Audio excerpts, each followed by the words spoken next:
Salut tout le monde, c'est Nasactu et on va regarder une vidéo de Bassem et après la vidéo je vous dirai ce que j'en pense de la polémique et du débat du jour.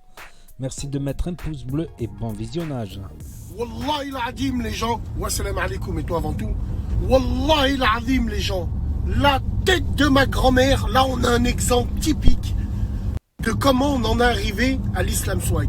À force de pousser, mélanger la hajja avec ci, avec ça, mettre l'islam de partout là où il n'y a pas lieu d'être.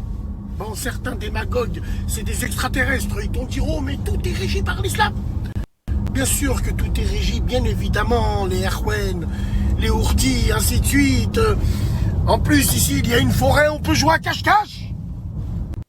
Oh ma soeur, non, plus sérieusement, wallahi, je vous parle en vrai. On n'a plus de limite. On force, on pousse. Et à force, on en arrive à ce résultat-là. Des femmes imams, des voilés en maillot de bain, c'est normal.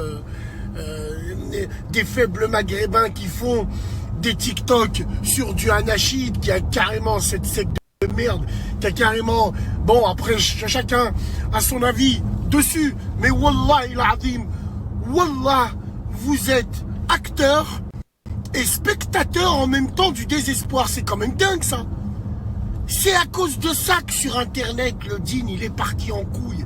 À force de le mettre, à le mélanger à toutes les choses. Quand t'as rien à dire, ferme ton cul. T'es pas obligé de prendre le bouclier du djinn pour nous glisser un commentaire juste pour participer au débat.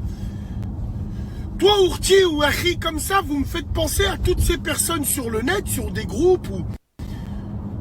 Dès qu'il y en a un ou une qui met une photo osée, ça vient lui faire un rappel en commentaire. Ourti, tu devrais te cacher parce que, machallah, t'es vraiment belle. Allah. Et après, il vient en privé, il vient lui parler avec ses chaussettes puantes.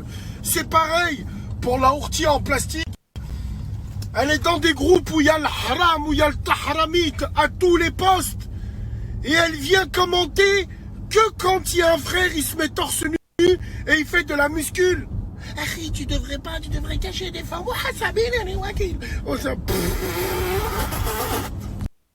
Donc voilà où on en est. Et ça, c'est toute cette démocratisation de notre dîne sur les réseaux. Évidemment, c'est tellement un effet de mode que tout le monde en parle maintenant. Tout le monde en parle.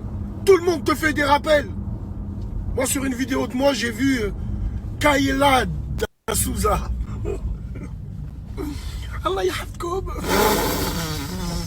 Ridicule. Si le ridicule tuait, vous aurez été mort sur le coup, la tête de ma grand-mère. Alors oui, bien sûr, moi, évidemment, je fais partie... Évidemment, je suis acteur et spectateur du désespoir. Parce que même moi, je jure Wallah, des fois je glisse des nick tamams, des fois que moi aussi j'ai ma part de responsabilité, Wallah l'adim. Mais à choisir entre la peste et le choléra, je te garantis que le choix il est rapidement fait. Et moi, contrairement à vous, je suis nia, j'ai aucune stratégie derrière. Vous, vous en avez une. Allez, à soir. Et je rajouterai même que le sexe est tellement devenu accessible que l'amour est devenu un fantasme. Donc voilà, c'était la story de l'islam swag. Après, je m'y connais pas assez en swagisme de l'islam. Je m'y connais pas assez. Voilà. Pour moi, un islam swag, ça serait un islam hypocrite. Islam mode, voilà. Bientôt des t-shirts, je suis islam, je suis musulman. Pour moi, l'islam, ça s'extériorise pas. Pour moi, c'est plutôt quelque chose d'intérieur. Que ce soit au Maroc ou c'est aller à la mosquée, c'est pas aller au café.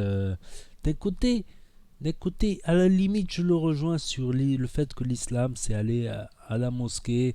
C'est pas aller au café à la mode, faire des TikTok, des trucs comme ça, je sais pas.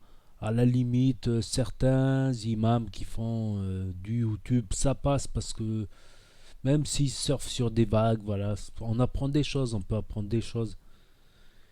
Mais bon. Donc n'hésitez pas à me dire ce que vous en pensez, à mettre un pouce bleu, à vous abonner, à cliquer sur la cloche. Et je vous dis à très bientôt pour de nouvelles vidéos. Tchuss, merci d'avoir regardé.